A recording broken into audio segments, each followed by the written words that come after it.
March 19 ഞാൻ online business start ചെയ്ത ആദ്യത്തെ ദിവസം. അന്നത്തെ കഥ പറയാൻ ഇന്ന് ഏപ്രിൽ 3 വരെ ഞാൻ കാത്തിരുന്നു. എല്ലാവരും പോലെ തന്നെ ആദ്യമായിട്ട് ഓൺലൈൻ ബിസിനസ് തുടങ്ങിയെന്ന് വാട്സപ്പിലും ഇൻസ്റ്റയിലൊക്കെ പോസ്റ്റൊക്കെ ഇട്ട് ഇങ്ങനെ കാത്തിരിക്കുന്നു, ആരെങ്കിലും വാങ്ങുമോ, ഓർഡർ വരില്ലേ എന്ന് ടെൻഷനായിട്ടും അമ്മനോട് പറഞ്ഞു, അമ്മ കൈനീട്ടല്ലേ, നിങ്ങളെങ്കിലും വാങ്ങുമോ. അമ്മ കയ്യിൽ പൈസയും പിടിച്ചിരിക്കുക, മോളെ ആദ്യത്തെ ഞാൻ തന്നെ വാങ്ങിക്കോളാം, ഈ ടെൻഷൻ ആവണ്ടാന്ന് കേട്ടോ. അപ്പോഴാണ് ഒരു മെസ്സേജ് ഇങ്ങനെ വരുന്നത്. റേറ്റും കാര്യങ്ങളൊക്കെ ചോദിച്ചു. ഞാൻ റേറ്റ് പറഞ്ഞു.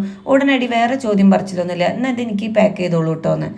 സത്യം പറഞ്ഞാൽ നമ്മൾ ഒട്ടും എക്സ്പെക്റ്റ് ചെയ്യാത്ത ഒരാൾ ഫസ്റ്റ് കസ്റ്റമറായി വരുമ്പോൾ ശരിക്കും നമുക്കത് ഷോക്കാവും. അത് ഈ ബിസിനസ് ചെയ്യുന്ന ഒരാൾക്ക് മനസ്സിലാക്കാൻ പറ്റും എൻ്റെ ആ ഫീലിങ്സ്. ഞാൻ ആകെ അയ്യടാന്നായിട്ട് ഭയങ്കര സന്തോഷം. പിന്നെ ഞാൻ പറഞ്ഞു, എടാ കൊറിയർ കവർ ഇല്ല, കുറച്ച് കഴിയും, 2 ആഴ്ചയൊക്കെ കഴിയും കിട്ടാൻ.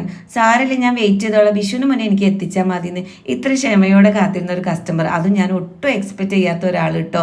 ആ കസ്റ്റമറിൻ്റെ പേരാണ് ശില്പ. ഈ ബിസിനസ് എന്നും ആലോചിക്കുമ്പോൾ എനിക്ക് പ്രഷ്യസ് ആയിട്ടുള്ള ഒരു പേര് തന്നെയായിരിക്കും കേട്ടോ അത്.